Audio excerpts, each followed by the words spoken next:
देखिए, हमारे लिए बड़े गर्व की बात है कि प्रदेश के यशस्वी मुख्यमंत्री आदरणीय मनोहर लाल जी, शहीद हसन खां मेवाती, जिनको आज तक याद ही नहीं किया गया, जिनकी एक बड़ी कुर्बानी है, जिन्होंने इस मेवात के सुरक्षा के लिए, इस मेवात की रक्षा के लिए अपने आप को कुर्बान किया है।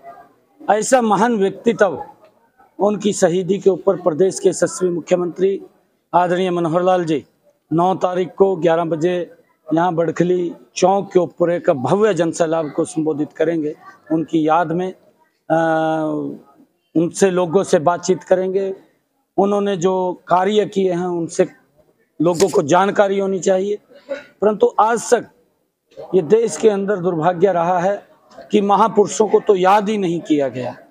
पहली बार है कि मनोहर लाल जी की सरकार के अंदर उन महापुरुषों को, जिन्होंने इस देश की एकता के लिए, जिन्होंने इस देश की एकजुटता के लिए अपने महान कुर्बानियां दी हैं, ऐसे सब महान व्यक्तियों को, महापुरुषों को आदरणीय मनोहर लाल जी के नेतृत्व वाली सरकार राज्य स्तर के ऊपर उनको मनाने का मौका हमें मिल रहा है।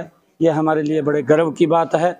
चाहे भगवान वाल्मीकि महाराज की जयंती हो, चाहे गुरु रविदास जी की जयंती हो, गुरु नानक देव जी का चाहे 550 साल हो, चाहे गुरु तेग बहादुर जी का 350 साल हो, और चाहे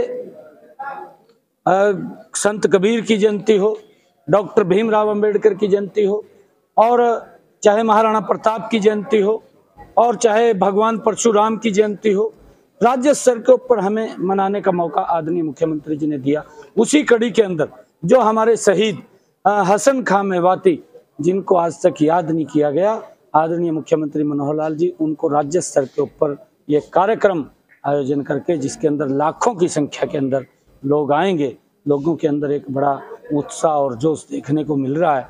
इन 10 वर्षों के अंदर मनोहर लाल जी ने जिस प्रकार से मेवात को, विकास को मामले में मेवात को एक अग्रणी जिला के अंदर ला करके खड़ा किया है, कांग्रेस ने लगातार मेवात की अनदेखी की है। मेवात को एक पिछड़ा जिला छोड़ करके उसमें कोई भी विकास की गतिविधि कांग्रेस के लंबे समय के कार्यकाल के दौरान नहीं रही है। परंतु नरेंद्र मोदी जी और मनोहर लाल जी के डबल इंजन की सरकार, जिस प्रकार से आदरणीय प्रधानमंत्री नरेंद्र मोदी जी ने जो पिछड़े जिले थे, जिनकी तरफ आज तक ध्यान नहीं दिया गया था, उन सब जिलों को आकांक्षी जिला के अंदर लेकर के एक योजनाबद्ध तरीके से उन जिलों के अंदर विकास की गतिविधियां चली, और उसमें जो वहां पर जरूरत के अनुसार जो वहां पर कार्य थे, वो सब कार्य उन जिलों के अंदर हुए हैं। और उसका परिणाम ये निकला कि वो धीरे धीरे करके जिले, जो आकांक्षी जिले थे, जो पिछड़े जिले थे, जो बैकवर्ड जिले कांग्रेस मानती थी, वो अब धीरे धीरे करके अग्रणी जिलों के अंदर आना वो शुरू हो गए हैं। वहां पर भी विकास की एक नई दिशा, एक नई दशा वो चली है, और उससे लोगों को बड़ा लाभ मिला है। देखिए, आज हमारी सारी उच्च लीडरशिप यहाँ पर बैठी है। मैं एक बड़े विश्वास और फख्र के साथ ये बात कह रहा हूँ, क्योंकि मेवात के अंदर जो जोश, जो उत्साह मैं देख रहा हूँ, यहाँ पर कांग्रेस का खाता भी नहीं खुलेगा, कांग्रेस की जमानत जब्त होगी, यहाँ से 3 के 3 कमल के फूल खिलेंगे। और लोकसभा के अंदर भी पिछले चुनाव के अंदर जो वोट आई हैं, उससे बड़े मैंडेट के साथ तीसरी बार यहाँ कमल का फूल खिल के नरेंद्र मोदी जी को तीसरी बार प्रधानमंत्री बनाने का काम, मनोहर लाल जी को तीसरी बार मुख्यमंत्री बनाने का काम, और उसके अंदर मेवात, जिसको कांग्रेस एक पिछड़ा जिला मानती थी, जिसको कांग्रेस एक बैकवर्ड जिला मानती थी, अब मेवात ने यह ठान लिया है कि कमल को खिलाने का काम करेंगे, और मनोहर लाल जी को तीसरी बार मुख्यमंत्री बनाने का, और नरेंद्र मोदी जी को तीसरी बार प्रधानमंत्री का काम करेंगे। नहीं, देखिए, पिछले 10 वर्षों के अंदर यहाँ पर जो मैं अगर बात करूं, पिछले 10 वर्षों में जो काम हुए हैं, और इतने काम यहाँ पर हुए हैं कि चाहे यहाँ पर जो पेयजल की परियोजना है, लगभग 263 करोड़ रुपए की, जो नूह विधानसभा के अंदर हर घर के अंदर जल और स्वच्छ जल पहुंचाने की बात है, चाहे यहाँ पर KMP जो कुंडली मानेसर पलवल मार्ग जो बना है, वो मेवात के अंदर से होकर के गुजरा है, इससे मेवात को एक विकास की नई दिशा बनी है। चाहे मेवात के अंदर दिल्ली, बम्बे, वडोदरा एक्सप्रेसवे बनाने की बात है, वो भी मेवात के अंदर से होकर के गुजरा है। उसके अंदर भी यहाँ पर विकास की एक नई गति मिली है।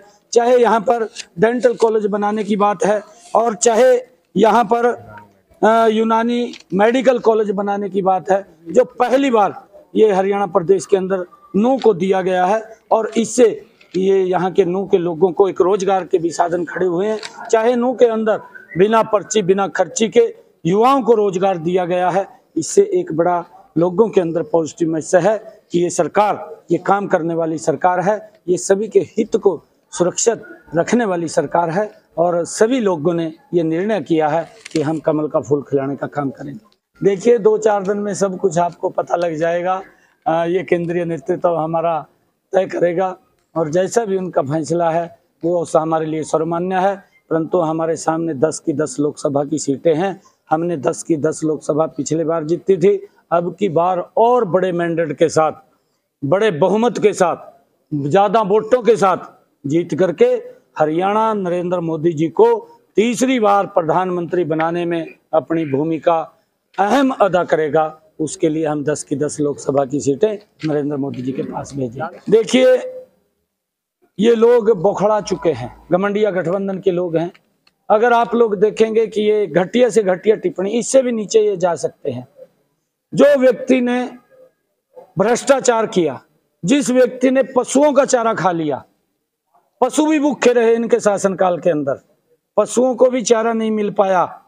और वो लोग जो बिहार के अंदर अगर सड़क की गांव के लोग बात करते थे, लालू प्रसाद यादव एक बात बोलता था कि भाई मैं तो सड़क इसलिए नहीं बनवा रहा, वहां के लोग बताते थे, क्योंकि मैं बिहार के अंदर रहा हूं, वहां मैंने काम किया, लोग बताते थे कि जब हम मांग लेकर के जाते थे लालू प्रसाद के पास कि हमारे गांव को सड़क मिल जानी चाहिए, कहा मैं तो इस करके सड़क नहीं बना रहा, आप लोग कहा दारू बेचने का काम करते हैं, पुलिस आती है, इतना कहा आप खुदर बुदर हो जाएंगे जब तक वो पुलिस आएगी, इस कारण से कहा मैं आपका रास्ता नहीं बनवा रहा, सड़क नहीं बनवा रहा। ये सोच लालू की थी। वो सारा का सारा पैसा वो भ्रष्टाचार की भेंट चढ़ता था, वो सारा का सारा पैसा पशुओं को भी नहीं बख्शा, उनको भी खाने का काम किया और उसका परिणाम ये कि जेल के अंदर पड़ा है, उसके ऊपर FIR दर्ज है और वो सजा याफ्ता है। और इस प्रकार की अभद्र टिप्पणी ऐसे जो सजा याफ्ता लोग हैं उनके लिए शोभा नहीं देता, क्योंकि वो पहले ही सजा याफ्ता है। इस प्रकार की बातें, वो घटिया स्तर की बातें वो करते हैं। परंतु देश के लोग जानते हैं कि नरेंद्र मोदी जी ने देश को किस दिशा के अंदर लेकर के गए हैं।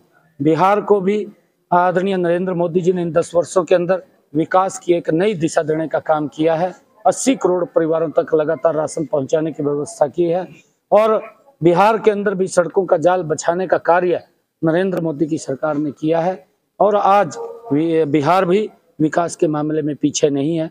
जो लालू प्रसाद यादव के समय के अंदर बिहार पिछड़ा राज्य था, बैकवर्ड राज्य था, आज वो भी धीरे धीरे करके अग्रणी राज्यों की श्रेणी के अंदर शामिल हो रहा है। अध्यक्ष जी, विपक्ष का कहना है कि 9 साल तक भाजपा का राज रहा है, पिछले 8 सालों में शहीद हसन खान की याद क्यों नहीं आई? देखिए ये तो उनको ये पूछने की जरूरत है जिसने ये क्वेश्चन पूछा है कि आप लोग 55 साल तक इस देश के ऊपर सत्ता में काबिज रहे हैं, आप 55 साल तक सोते रहे, वो महापुरुषों की याद क्यों नहीं आई जिन महापुरुषों की याद मनोहर लाल जी के सरकार के अंदर आई है, जिन महापुरुषों को लगातार उनके दिवसों को, उनकी शहीदी दिवस को, उनकी जयंतियों को लगातार राज्य स्तर के ऊपर मनाने का काम वो मनोहर लाल जी की सरकार कर रही है। वो कहाँ सोए हुए थे? वो तो एक परिवार का गुणगान करते थे, एक परिवार की परिक्रमा करते थे, उससे बाहर नहीं निकलते थे और उसका नुकसान वो प्रदेश के लोगों को होता था, गरीब व्यक्ति को होता था। और उसी का कारण है कि मेवात पिछड़ता चला गया, मेवात के अंदर विकास कार्य नहीं हुए। इन 10 वर्षों के अंदर मेवात ने विकास की एक नई दशा तय की है। ये हमारा पार्लियामेंट्री बोर्ड तय करता है किसको टिकट देना है, किसको नहीं देना है। ये पार्लियामेंट्री बोर्ड की हमारी पावर है और वो पावर अपने आप देख करके वो करते हैं। हमें जो भी व्यक्ति जीतना वाला है उन सबको टिकट मिले। नहीं, हुड्डा साहब ने ये कहा, मेरे को एक पत्रकारों ने पूछा था कि हुड्डा साहब ने विधानसभा में कहा है कि मेरे ऊपर आरोप लगा रहे हैं। कि नौकरियां हमारे शासन में बिकती थी कि मुझे तथ्य चाहिए। मैंने तो उनको ये कहा था कि तथ्य तो हरियाणा प्रदेश का युवा है, तथ्य तो हरियाणा प्रदेश के युवाओं के माँ बाप हैं, जो जमीन बेच करके, जो बैंक से निकलवा करके, कहीं से ऋण लेकर के जो पैसा देते थे नौकरी के लिए, नौकरी भी नहीं कई बार लगती थी, पैसा भी चला जाता था, जमीन भी बिक जाती थी, कर्जा भी चढ़ जाता था, फिर भी नौकरी नहीं मिलती थी। ये हरियाणा प्रदेश के ही युवा बोलता है, हरियाणा प्रदेश के युवाओं के माँ बाप बोलते हैं। परंतु मनोहर लाल जी के कार्यकाल के अंदर आज हरियाणा प्रदेश का युवा बोलता है कि आज बिना पर्ची बिना खर्ची के युवाओं को रोजगार मिल रहा है।